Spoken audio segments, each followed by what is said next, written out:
कथा पूर्णमासी के दिन ही सुनना चाहिए, बाकी दिन काम नहीं सफल होता है। पूर्णमासी ही पूरा काम करता है, उसी का नाम पूर्णमासी है। पूर्णमासी, माँ की बहन को मासी कहते हैं, उसी को पूर्णमासी बोला जाता है।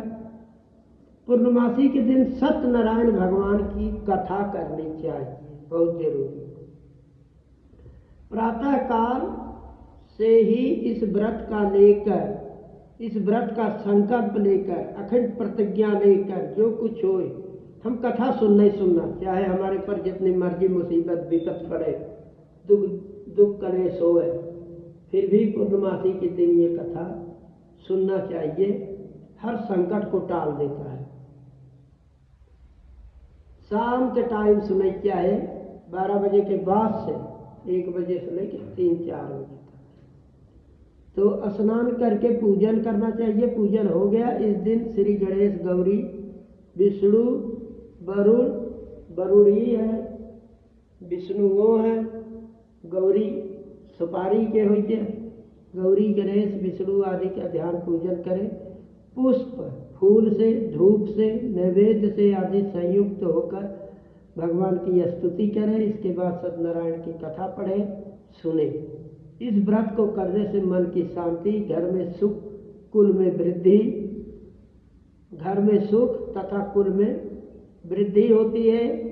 एक समय नैमिषारण्य तीर्थ में शौनक आदि 88,000 ऋषियों ने श्री सूत जी से पूछा, हे प्रभु, इस कलयुग में मनुष्यों का उद्धार कैसे होगा, छुटकारा कैसे होगा, कोई ऐसा उपाय बतलाए। इस बात पर श्री सूत जी ने कहा, जिस व्रत को नारद जी ने लक्ष्मी नारायण से पूछा था और लक्ष्मी नारायण ने कहा था कि उसे ध्यान से सुनो। एक समय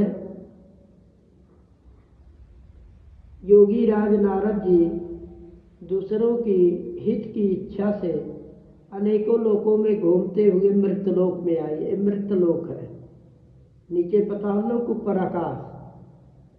मृतलोक में आप पहुंचे। सभी मनुष्यों को अपने कर्मों द्वारा अनेकों दुखों से पीड़ित देखकर सोचा कि किस यत्न के करने से निश्चय ही दुखों का नाश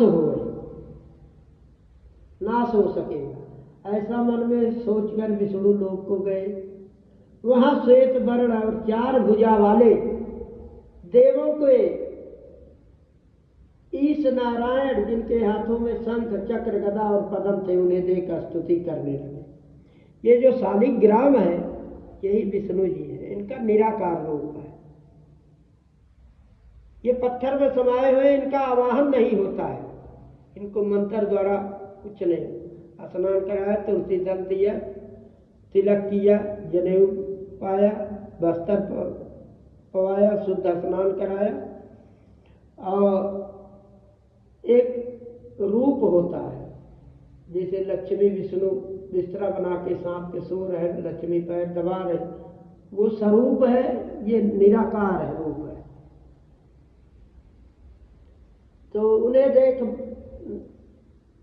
स्तुति करने लगे। कौन? नारद जी।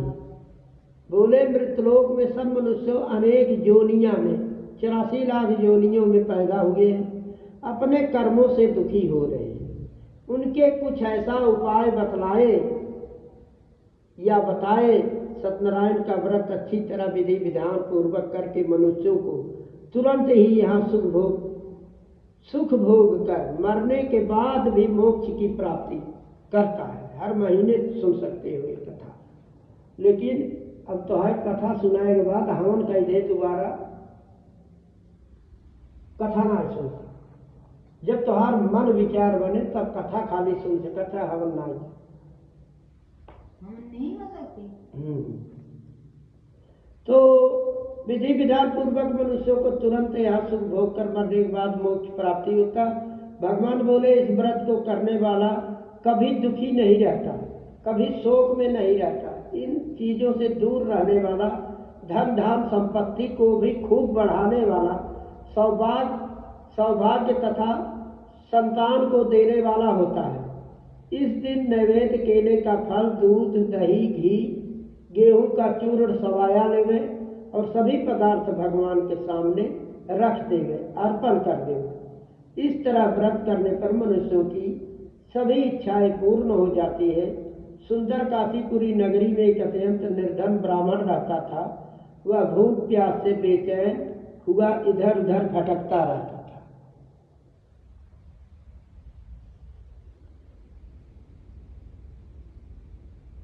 भगवान ने ब्राह्मण को दुखी देखकर बूढ़े ब्राह्मण का भेष बनाकर धारण करके उसके पास आ गए और पूछा, हे ब्राह्मण, तुम दुखी क्यों हो? मैं तुम्हें एक छोटा उपाय बतलाता हूँ। सत्यनारायण भगवान की आराधना करो और इसके करने का उपाय बतलाता हूँ।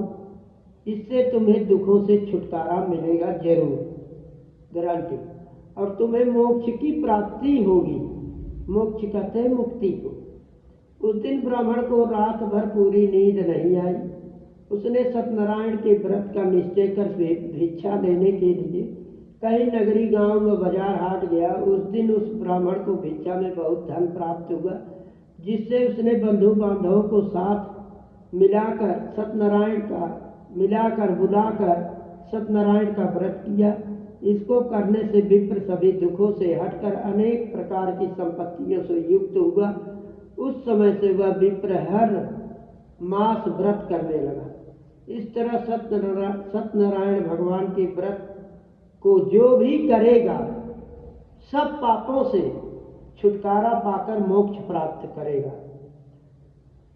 सूत जी पुनः बोले कि एक दिन वह ब्राह्मण अपने बंधु बांधवों के साथ बैठकर सत्यनारायण की कथा सुन रहा था। तभी वहां पर एक बहुत गरीब लकड़हारा आया, लकड़ी बेचने वाला। उसने भी कथा सुनकर प्रसाद ग्रहण किया।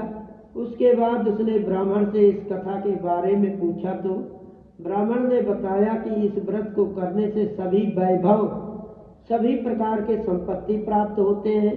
यह सुनकर लकड़हारा बहुत प्रसन्न हुआ और मन ही मन सत्यनारायण के व्रत और पूजन का निश्चय करता हुआ लकड़ी बेचने के लिए बाजार की ओर चल पड़ा, प्रसाद खा के। उस दिन लकड़हारे को भी लकड़ियों का दाम दुगना मिला। उसी पैसे से उसने केले, दूध, दही आदि पूजन की सामग्री खरीद ली और घर जाकर सभी कुटुंबजनों को बुलाकर विधि पूर्वक सत्यनारायण का पूजन किया। सत्यनारायण की कृपा से कुछ दिनों में वह बहुत बड़ा सेठ बन गया, संपन्न हो गया, धन दौलत। इसके बाद सूत जी बोले, एक समय तुंगज ध्वज नामक राजा शिकार खेलने के लिए जंगल में गए हुए थे और उन्होंने देखा कि कुछ बच्चे बरगद के पेड़ के नीचे इकट्ठे होकर सत्यनारायण व्रत की कथा सुन रहे थे। और उस बरगद के पेड़ पर एक प्रेत रहता था और वह प्रेत प्रसाद को खाया और देवदेही पा करके मनुष्य के रूप धारण करके पुष्पक विमान आया, वैकुंठ को चला गया प्रसाद को खाने।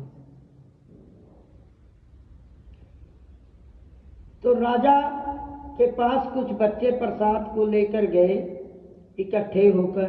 उन्होंने देखा कि यह नीच जाति के गाय चराने वाले गवाले हैं, इनके हाथ का छुआ हुआ प्रसाद हम कैसे खा लें। घृणा करने लगा राजा। आजकल बड़े लोग भी छोटे आदमी से घृणा करते हैं। वो भगवान के अदालत में दोषी ठहराए जाते हैं। जहाँ भगवान का पूजन, कीर्तन, हवन, भजन होता है, वहाँ भगवान के हाथ जोड़ना, सिर झुकाना, प्रसाद ना खा तो थोड़ा जो जीभ के नीचे लेना, तब वो दोषी नहीं ठहराए। यही कारण राजा होकर के भी, बहुत तगड़ा राजा था, उसके मुकाबले कोई नहीं था। सत्यनारायण की कथा सुन पेड़ के नीचे इकट्ठे होकर सत्यनारायण कथा सुन रहे थे। राजा ने न तो भगवान को प्रणाम किया, न तो पूजा के पास गया। बच्चे राजा को स्वयं प्रसाद देने के गए। राजा ने प्रसाद को भी खाया नहीं, छुआ नहीं, प्रणाम नहीं किया। राजद्वार पर पहुंचते ही राजा को पता लगा, मालूम हुआ कि उसके 100 के 100 पुत्र और धन संपत्ति, यही नहीं सब कुछ खत्म हो गया, मर गए। खत्म हुआ, उसके पुत्र पौत्र धन संपत्ति सब कुछ खत्म हो गया। उसे जंगल की ये घटना याद आई कि हमने जो गलती करतूत किया उसका ये सजा मेरे को मिला।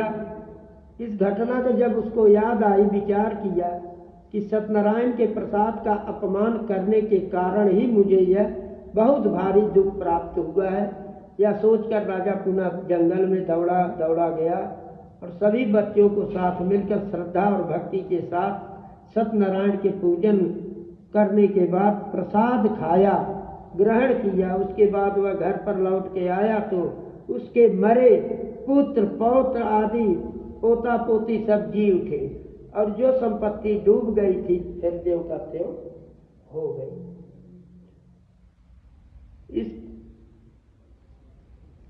तब से राजा जिंदगी भर जीवन भर समय समय पर हर पूर्णमासी को सत्यनारायण व्रत की कथा सुनता चला है। बाद में अंत में मरने के बाद उसने मोक्ष की प्राप्ति करी और सब कुछ होते हुए भी राजा डूबा हुआ किश्ती ऊपर उठे। जब डूबे बंदे के दर बोलो सत्यनारायण भगवान की जय।